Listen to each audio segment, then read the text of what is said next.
Olá! É muito bom ter você por aqui. Vamos iniciar mais um quiz do Físio, desta vez com a temática Sistema Nervoso, tão importante para os nossos movimentos e nossa interação com o meio. Teste seu conhecimento nesta área, mas se não souber alguma resposta, não se preocupe, nós a daremos, afinal, conhecimento nunca é demais. Vamos começar. Primeira pergunta.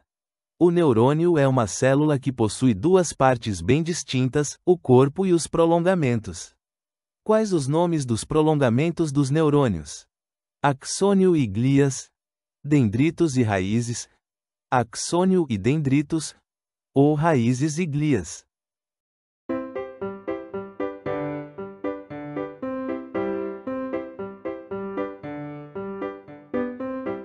A resposta correta é axônio e dendritos. Os prolongamentos menores são os dendritos. Junto com o corpo do neurônio são os receptores dos impulsos nervosos, enquanto os axônios são mais longos e servem para levar o impulso até a próxima célula.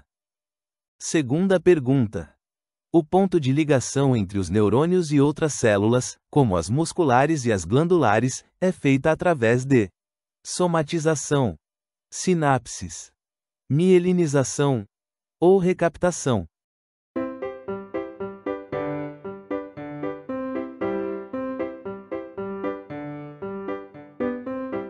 A resposta correta é sinapses. Sinapses são as ligações entre as células nervosas e as demais células, é quando ocorre a passagem de informações entre elas. Fala-se em sinapses elétricas e químicas, no entanto, nos vertebrados praticamente todas as sinapses são químicas, ocorrendo através de neurotransmissores. Terceira pergunta. Os termos cérebro e encéfalo costumam causar alguma confusão como partes do sistema nervoso. É certo dizer que cérebro e encéfalo são a mesma área. Cérebro e encéfalo não têm relação entre si.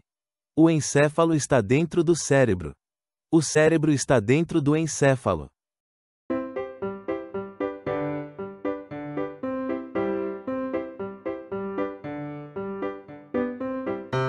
Resposta correta. O cérebro está dentro do encéfalo. Na anatomia macroscópica do sistema nervoso, o encéfalo é a parte que fica dentro do crânio, contendo vários componentes, entre eles o cérebro. Quarta pergunta. Qual das substâncias abaixo não é um neurotransmissor? Prostaglandina, dopamina, serotonina ou glutamato?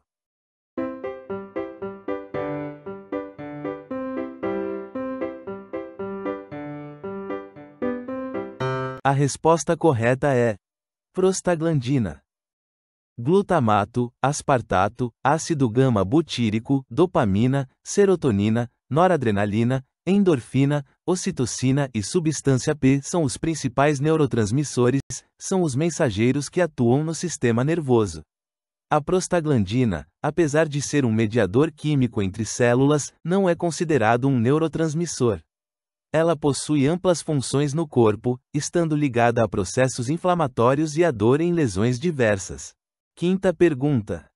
A doença de Parkinson apresenta diversos sinais e sintomas próprios, sendo que 3 deles formam o que se chama de tríade clássica.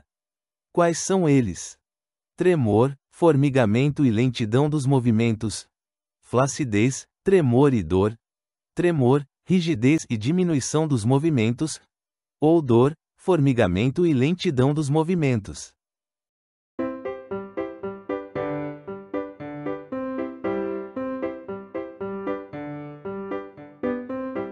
A resposta correta é tremor, rigidez e diminuição dos movimentos. Os 6 principais sinais e sintomas da doença de Parkinson são tremor, rigidez, acinesia ou hipocinesia, que são respectivamente a falta e a diminuição dos movimentos, postura fletida típica, perda dos reflexos posturais, fenômeno da parada ou congelamento. Dentre eles a rigidez, o tremor e a diminuição dos movimentos formam a tríade clássica de sinais que caracterizam a doença. Sexta pergunta. O AVC, acidente vascular cerebral, pode ser precipitado por diferentes fatores de risco. Qual deles é o principal e deve sempre ser evitado? tabagismo, diabetes, colesterol, ou hipertensão arterial.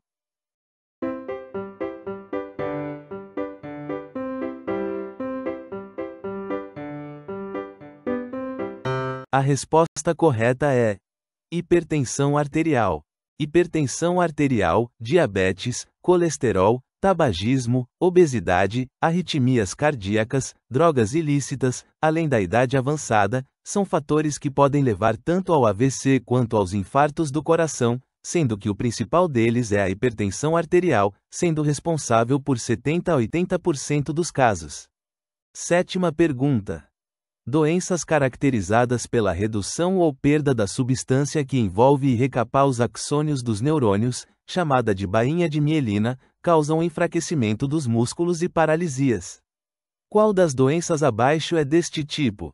Paralisia facial, esclerose múltipla, AVC ou Parkinson?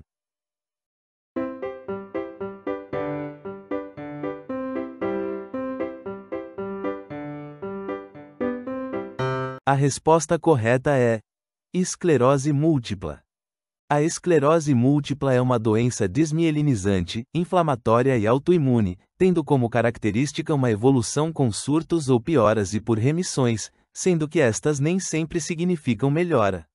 Às vezes apenas estaciona. Os surtos podem ocorrer em qualquer das partes do sistema nervoso central, encéfalo e medula. Por isso é possível uma infinidade de sinais e sintomas, quase sempre progressivamente incapacitantes.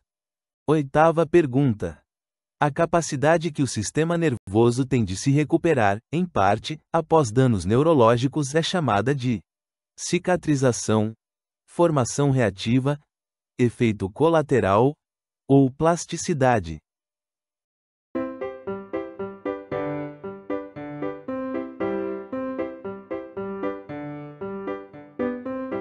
A resposta correta é plasticidade.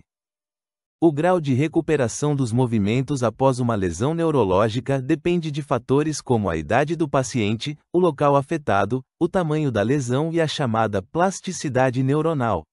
Plasticidade cerebral, ou neuroplasticidade, que pode ser resumida como a capacidade intrínseca do sistema nervoso buscar novas vias polarizadas, os engramas, a fim de enviar os impulsos que as áreas lesadas não mais conseguem.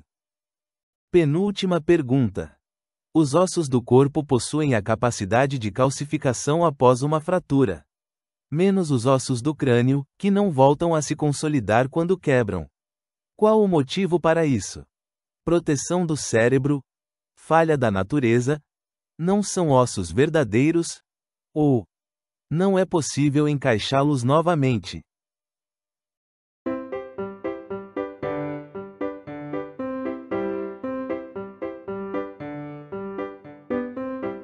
A resposta correta é proteção do cérebro.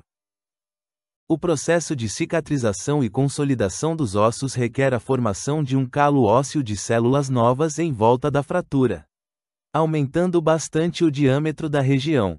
Caso este calo ósseo se formasse no crânio, ele comprimiria o tecido cerebral, podendo levar à lesão neurológica. A natureza sábia retirou a possibilidade de calcificação do crânio, mas é possível pedaços retirados da calota craniana serem recolocados posteriormente. Décima e última pergunta. O desenho abaixo mostra que o cérebro possui reentrâncias chamadas sulcos, dando-lhe uma aparência enrugada. Para que existem estes sulcos?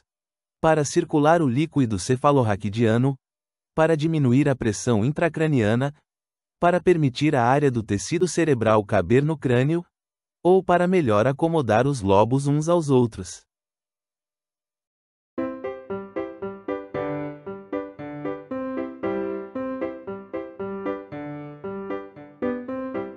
A resposta correta é para permitir a área do tecido cerebral caber no crânio.